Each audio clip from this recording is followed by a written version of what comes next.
ഈ പ്രകൃതി ദുരന്തവുമായി ബന്ധപ്പെട്ട് അതിതീവ്ര മഴയെ തുടർന്നുണ്ടായ സാഹചര്യം, അത് കൈകാര്യം ചെയ്ത സർക്കാർ രീതി, ഇതെല്ലാം പരിശോധിച്ചു പോകേണ്ടതാണ്. അവിടെ രതീഷ് ചക്രപാണി, താങ്കൾക്ക് എന്താണ് തോന്നുന്നത്? ഇന്നും മുഖ്യമന്ത്രി വാർത്താ സമ്മേളനം മന്ത്രിസഭാ യോഗത്തിന് ശേഷം നടത്തിയിരുന്നു. മാധ്യമപ്രവർത്തകർ ഈ ദുരിതാശ്വാസ ക്യാമ്പുകളുടെ പ്രശ്നങ്ങൾ അദ്ദേഹത്തിൻ്റെ മുൻപാകെ കൊണ്ടുവരാൻ ശ്രമിച്ചെങ്കിലും അദ്ദേഹം അതിലേക്ക് അത് അഡ്രസ്സ് ചെയ്യുന്നില്ല. പകരം എല്ലായിടവും എല്ലാം ഓക്കെയാണ്, ഒരു പ്രശ്നവും എങ്ങുമില്ല.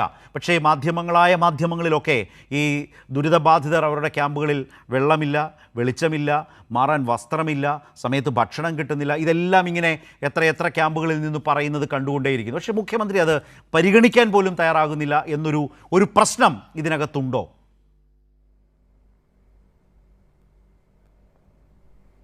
രതീഷ് ചക്രപാണി. തീർച്ചയായിട്ടും മുഖ്യമന്ത്രിയുടെ ഒരു നിഷേധാത്മക നിലപാട് വളരെ വ്യക്തമാണ് ഇന്നത്തെ പത്രസമ്മേളനത്തിൽ. അതിലേറ്റവും ആദ്യം അദ്ദേഹം പറഞ്ഞ ഒരു കാര്യം നമ്മൾ ശ്രദ്ധിക്കാതെ പോകാൻ വയ്യ. അദ്ദേഹം പറഞ്ഞത് ഡാമുകളിലെയും അതുപോലെ തന്നെ മറ്റ് കനാലുകളിലെയും തോടുകളിലെയും ഒക്കെ മണലും ചെളിയും ഒക്കെ നീക്കം ചെയ്യുമെന്നാണ്. അങ്ങനെ ചെയ്യുമെന്ന് പറഞ്ഞാൽ അതിൻ്റെ അടിസ്ഥാനമെന്ന് പറയുന്നത് മഴക്കാല പൂർവ്വ ശുചീകരണം ഞങ്ങൾ കൃത്യമായി നടത്തിയിട്ടില്ല എന്ന് സമ്മതിക്കലാണ്.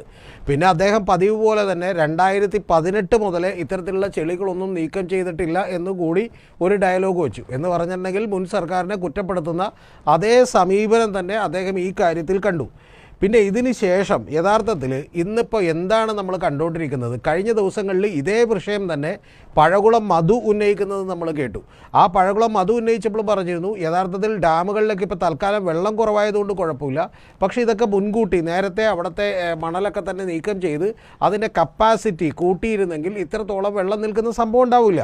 ഇന്ന് ഇപ്പോൾ നേരത്തെ എൻ്റെ വിശ്വാസം എന്ന് പറയുന്നത് കൈരളി അടക്കം റിപ്പോർട്ട് ചെയ്തിട്ടുള്ള ഒരു കാര്യമാണ്. തോട്ടപ്പള്ളി സ്പിൽവേയിലെ മണ്ണ് കെട്ടിക്കിടക്കുന്നതുമായി ബന്ധപ്പെട്ട് ഇപ്പോൾ അത് നീക്കാൻ ആരംഭിച്ചിരിക്കുകയാണ് എന്ന് പറഞ്ഞിട്ടുണ്ടെങ്കിൽ ഇവർ വളരെ കൈരളി അടക്കം എന്നുള്ളതല്ല, കൈരളിയാണ് ഈ ഗൗരവമായ വിഷയത്തെ, ഞാനത് കൈരളി അടക്കമുള്ള മാധ്യമങ്ങൾ എന്നല്ല, കൈരളിയാണ് ആ വിഷയം, അതിൻ്റെ ഗൗരവമായ പ്രശ്നം. കുട്ടനാടിനെ മുക്കുന്ന തോട്ടപ്പള്ളിയിലെ സ്പിൽ, മുൻ MLA സലാം കൂടി അമ്പലപ്പുഴയിൽ നമ്മൾക്കൊപ്പം ചേരുന്നുണ്ട്. അതായത് തോട്ടപ്പള്ളിയിലെ ആ പൊഴി പൂർണ്ണമായും ഒരു 300 മീറ്റർ വീതിയിൽ, അത് സ്വാമിനാഥൻ കമ്മീഷൻ, പ്രമുഖനായ ലോകപ്രസിദ്ധനായിട്ടുള്ള സ്വാമിനാഥൻ കൃഷിശാസ്ത്രജ്ഞൻ്റെ നിർദ്ദേശപ്രകാരമാണ് കുട്ടനാടിനെ രക്ഷിക്കാൻ കുട്ടനാട് പാക്കേജിൻ്റെ പ്രോജക്റ്റിൻ്റെ ഭാഗമായി നിർദ്ദേശിച്ചതാണ് അങ്ങനെ പൊഴി മുറിക്കാൻ. അങ്ങനെ പൊഴി മുറിച്ചില്ല. പൊഴി മുറിക്കാത്തത് കൊണ്ട് എന്താ പ്രശ്നം വെച്ചാൽ ഈ കിഴക്കൻ വെള്ളം മുഴുവൻ, മലയോര മേഖലയിൽ നിന്ന് വന്ന വെള്ളം മുഴുവൻ ഈ കുട്ടനാട്ടിലേക്ക് ഇറങ്ങുന്നു. ഇന്ന് അവിടുത്തെ ഭരണകക്ഷി MLA പറഞ്ഞ പോലെ കുട്ടനാട്ടിൽ വെള്ളം കയറാത്ത ഒരു വീട് പോലുമില്ല. അതിനിടവരുത്തിയത് ഈ തോട്ടപ്പള്ളിയിലെ പൊഴി മുറിച്ചില്ല. ഒപ്പം അതിൻ്റെ മാലിന്യങ്ങളെല്ലാം ഈ പറഞ്ഞ പോലെ പോളയും മാലിന്യങ്ങളും വന്നടിഞ്ഞു. പൊഴി മുറിച്ചില്ല എന്ന് വെച്ചാൽ ഈ വെള്ളം കടലിലേക്ക് പോകുന്നില്ല. കുട്ടനാട് ആ നിലയിൽ അപ്പോൾ കൈരളിയാണ് ഇന്ന് ഈ വിഷയം അവതരിപ്പിച്ചത് ജനങ്ങൾക്ക് മുമ്പാകെ. ഇന്ന് ആഭ്യന്തരമന്ത്രി അത് ശരിവെച്ചുകൊണ്ട് തന്നെ അവിടേക്ക് കൂടുതൽ സൗകര്യങ്ങൾ, താങ്കൾ പറഞ്ഞ പോലെ ഇനി ചെയ്യുന്നതിനെക്കുറിച്ച് സർക്കാർ ആലോചിച്ചു തുടങ്ങിയിരിക്കുന്നു, എന്തൊക്കെയോ ചെയ്യാൻ തുടങ്ങിയിരിക്കുന്നു എന്നു പറയാം. സോറി രതീഷ്, പൂർത്തിയാക്കിക്കോളൂ. അതെ, കൈരളി കൊടുത്തതിന് ശേഷമായിരിക്കാം മറ്റു മാധ്യമങ്ങൾ കൊടുത്തിട്ടുണ്ടാവുക തീർച്ചയായിട്ടും. അപ്പോൾ അതുകൊണ്ട് കൈരളി പറഞ്ഞത് താങ്കൾ പറഞ്ഞതുപോലെ രമേശ് ചെന്നിത്തല കൂടി അംഗീകരിക്കുകയാണ് ചെയ്തേക്കുന്നത്. ഇതിനോടൊപ്പം നമ്മൾ ചേർത്ത് വായിക്കേണ്ട ഒരു കാര്യം എന്ന് പറയുന്നത്, നേരത്തെ ഞാൻ പറഞ്ഞ പോലെ പഴകുളം മധു അടക്കം ഇത്തരത്തിലുള്ള പ്രശ്നങ്ങൾ ഉന്നയിച്ചിരുന്നു. ഇപ്പോൾ ഏറ്റവും ഒടുവിൽ കാണുന്നത് എന്താ? ഏറ്റവും പ്രധാനപ്പെട്ട കാര്യമെന്ന് പറയുന്നത് കുട്ടനാടിൻ്റെ MLA ആയിട്ടുള്ള റജി ചെറിയാൻ, അദ്ദേഹത്തെ നമുക്കറിയാം. നേരത്തെ തന്നെ അദ്ദേഹം ഏറ്റവും ആദ്യം മൂലം വള്ളംകളിയുമായിട്ടൊരു സബ്മിഷൻ ഉന്നയിച്ചപ്പോൾ തന്നെ ചതിക്കപ്പെട്ട ഒരാളാണ്. എന്ന് പറഞ്ഞാൽ അദ്ദേഹത്തോട് നിയമസഭയിൽ എഴുന്നേറ്റ് എന്ന് കേരളത്തിൻ്റെ മുഖ്യമന്ത്രി പറയുന്നു, ഞങ്ങൾ ഗവൺമെൻറ് ആലോചിച്ച് വേണ്ടത് ചെയ്യാമെന്ന് പറയുന്നു. നേരെ ഇരിക്കുമ്പോഴേക്കും ഒരിക്കലും കൊടുക്കൂല എന്ന് പറയുന്ന വാദമൊക്കെ നമ്മൾ കേട്ടു. അപ്പോൾ അത്തരത്തിൽ അപഹാസ്യനായി പോയ അദ്ദേഹം ഈ കഴിഞ്ഞ 2 ദിവസങ്ങളായിട്ട് റവന്യൂ മന്ത്രിയെയും അതുപോലെ മുഖ്യമന്ത്രിയെയും വിളിച്ചിട്ട് എടുത്തില്ല എന്നുള്ളതാണ്. എടുത്തില്ല എന്നുള്ളപ്പോൾ ഇന്ന് മുഖ്യമന്ത്രി വളരെ ലളിതമായി പറയുന്നത് അത് ക്യാബിനറ്റ് മീറ്റിങ്ങിന് ഇരുന്നപ്പോഴാണ് വിളിച്ചത് എന്നുള്ളതാണ്. അപ്പോൾ അങ്ങനെ, അതായത് അവരുടെ ഒരു MLAക്ക് പോലും യാതൊരു വിധത്തിലുള്ള ഒരു കോൺഫിഡൻസും ഈ മന്ത്രിസഭയിലോ ഈ മന്ത്രിസഭയുടെ പ്രവർത്തനങ്ങളിലോ ഇല്ല. ഇനി ഏറ്റവും പ്രധാനപ്പെട്ട ഒരു കാര്യം എന്ന് പറയുന്നത്, ഈ റജി ചെറിയാൻ തന്നെ ഇന്ന് പറഞ്ഞൊരു വാചകം എന്നെ ഞെട്ടിച്ചു. ആ വാചകത്തിലുണ്ട് എല്ലാ അമർഷവും എന്നാണ് ഞാൻ വിചാരിക്കുന്നത്. അദ്ദേഹം പറഞ്ഞത് മുഖ്യമന്ത്രി എന്തായാലും നമുക്ക് ഇവിടെ വന്നിട്ട് കൊണ്ടുകിടക്കാൻ പറ്റില്ലല്ലോ, അതുകൊണ്ട് വന്നില്ലെങ്കിലും കുഴപ്പമില്ലല്ലോ എന്നാണ്. എന്ന് പറഞ്ഞാൽ മുഖ്യമന്ത്രി ഇവിടെ വന്നിട്ടുണ്ടെങ്കിൽ നമുക്ക് കൊണ്ടുനടക്കാൻ സമയമില്ല, നമുക്ക് ബാക്കിയുള്ള ഒരുപാട് പണികൾ ചെയ്യാനുണ്ട് എന്നുള്ളതാണ്. അപ്പോൾ ഇത്തരത്തിൽ യഥാർത്ഥത്തിൽ ഇപ്പോൾ വന്നേക്കുന്ന ഒരു കാര്യം എന്താ, ജി സുധാകരൻ തന്നെ അവിടെയുള്ള ഒരു ക്യാമ്പുകളും അദ്ദേഹം സന്ദർശിച്ചിട്ടില്ല എന്നുള്ളതാണ്. അപ്പോൾ ഇത്തരത്തിൽ നിരവധി പ്രശ്നങ്ങളാണ്. ഇപ്പോൾ ഇന്ന് ഉണ്ടായ ഏറ്റവും പ്രധാനപ്പെട്ട ഒരു വിഷയം, ഗവൺമെൻറ് ടൗൺ LP സ്കൂൾ ചങ്ങനാശ്ശേരിയിൽ അവിടുത്തെ ജോബ് എന്ന് പറയുന്ന MLA യഥാർത്ഥത്തിൽ ഒരു മാധ്യമ പ്രവർത്തകരുടെ നേരെ കൈ ചൂണ്ടി അദ്ദേഹം ഭീഷണിപ്പെടുത്തുകയാണ്. ഇത് ചങ്ങനാശ്ശേരിയാണ്, ഇവിടെ നടക്കില്ല. അത് എന്താ കാരണമെന്നറിയോ ശരത്തെ? രാവിലെ 9:30 ഭക്ഷണം കഴിക്കേണ്ട ആളുകളടക്കം യഥാർത്ഥത്തിൽ 2:30 ഭക്ഷണം കിട്ടിയിട്ടില്ല.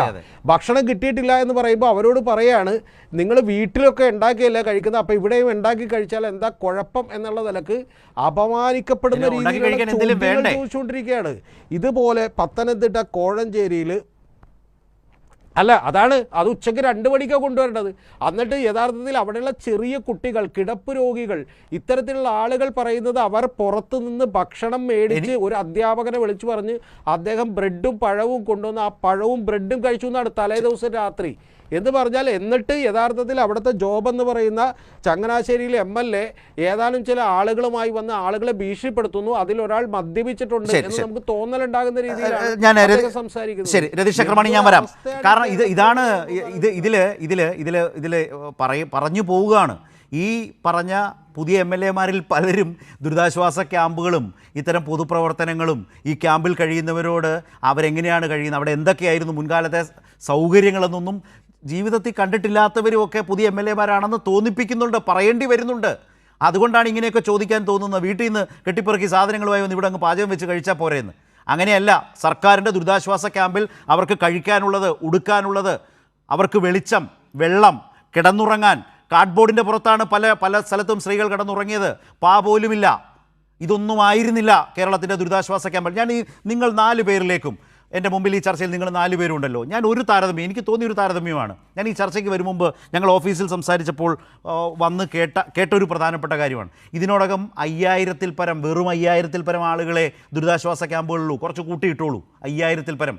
2018-ലെ പ്രളയകാലത്ത് 1 ലക്ഷത്തിനപ്പുറം ആളുകളാണ് ക്യാമ്പിൽ കിടന്നത് കേരളത്തിൽ എമ്പാടും. എത്ര പരാതി കേരളം കേട്ടിട്ടുണ്ട്, എത്ര പരാതി കേട്ടിട്ടുണ്ട്.